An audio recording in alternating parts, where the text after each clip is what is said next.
ಸ್ನೇಹಿತರೆ, ಮೋಕ್ಷದ ಏಕಾದಶಿಯ ವ್ರತ ಕಥೆಯು ಹೀಗಿದೆ.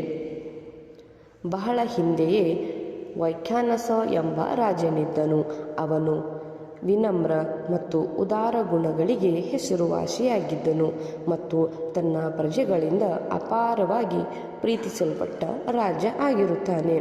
ಒಂದು ದಿನ ಅವನ ದಿವಂಗತ ತಂದೆಯು ನರಕದಲ್ಲಿ ಅಪಾರವಾದ ಸಂಕಟವನ್ನು ಎದುರಿಸುತ್ತಿದ್ದಾರೆ ಎಂದು ಅವನಿಗೆ ದುಸ್ವಪ್ನವನ್ನು ಬೀಳುತ್ತದೆ. ರಾಜನು ಈ ದುಸ್ವಪ್ನದಿಂದ ಬಹಳವಾಗಿ ವಿಚಲಿತನಾಗುತ್ತಾನೆ ಮತ್ತು ತನ್ನ ರಾಜ್ಯದ ವಿದ್ಯಾವಂತ ಬ್ರಾಹ್ಮಣರಿಂದ ಸಹಾಯವನ್ನು ಕೇಳುತ್ತಾನೆ. ಆವಾಗ ಬ್ರಾಹ್ಮಣರು ಅವನು ತನ್ನ ದುಸ್ವಪ್ನವನ್ನು ಹೊತ್ತೊಯ್ಯುವ ಅರ್ಥವನ್ನು ತಿಳಿಸುವ ಒಬ್ಬ ಕಲಿತ ಋಷಿಯನ್ನು ಸಂಪರ್ಕಿಸಬೇಕು ಎಂದು ಸಲಹೆಯನ್ನು ನೀಡುತ್ತಾರೆ. ಅದರ ಮೇರೆಗೆ ರಾಜನು ಪರ್ವತ ಮುನಿಯನ್ನು ಭೇಟಿ ಮಾಡುತ್ತಾನೆ ಮತ್ತು ಅವನ ತಂದೆ ತನ್ನ ಜೀವಿತಾವಧಿಯಲ್ಲಿ ಪಾಪ ಮಾಡಿದ್ದಾರೆ ಎಂಬುದನ್ನು ಅವರಿಗೆ ತಿಳಿದು ಬರುತ್ತದೆ.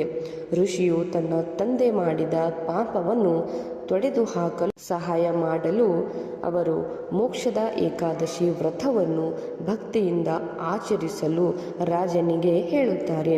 ರಾಜನು ಋಷಿ ನೀಡಿದ ಸೂಚನೆಯನ್ನು ಅನುಸರಿಸಿ ಮತ್ತು ಮೋಕ್ಷದ ಏಕಾದಶಿ ವ್ರತವನ್ನು ಅತ್ಯಂತ ಭಕ್ತಿ ಮತ್ತು ಪ್ರಾಮಾಣಿಕತೆಯಿಂದ ಆಚರಿಸುತ್ತಾನೆ. ಹೀಗೆ ಈ ಏಕಾದಶಿ ವ್ರತವು ಅವನ ತಂದೆಗೆ ಮೋಕ್ಷವನ್ನು ಪಡೆಯಲು ಸಹಾಯ ಮಾಡುತ್ತದೆ.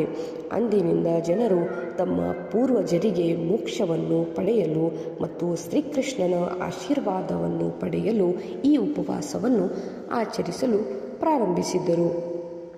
ಸ್ನೇಹಿತರೆ, ಮೋಕ್ಷವನ್ನು ಸಾಧಿಸಲು ಜನರು ತಮ್ಮ ಪೂರ್ವಜರನ್ನು ಪೂಜಿಸುತ್ತಾರೆ ಮತ್ತು ಒಬ್ಬರ ಪಾಪಗಳನ್ನು ತೊಡೆದುಹಾಕಲು ಉಪವಾಸವನ್ನು ಆಚರಿಸುವ ಮೂಲಕ ಈ ದಿನಕ್ಕೆ ವಿಶೇಷ ಮಹತ್ವವನ್ನು ನೀಡಲಾಗಿದೆ. ಮಾಹಿತಿ ಇಷ್ಟ ಆಗಿದ್ದಲ್ಲಿ ಚಾನಲ್ನ ಸಬ್ಸ್ಕ್ರೈಬ್ ಮಾಡಿಕೊಳ್ಳಿ ಹಾಗೂ ನಿಮ್ಮವರೊಂದಿಗೆ ಶೇರ್ ಕೂಡ ಮಾಡಿ. ಧನ್ಯವಾದ.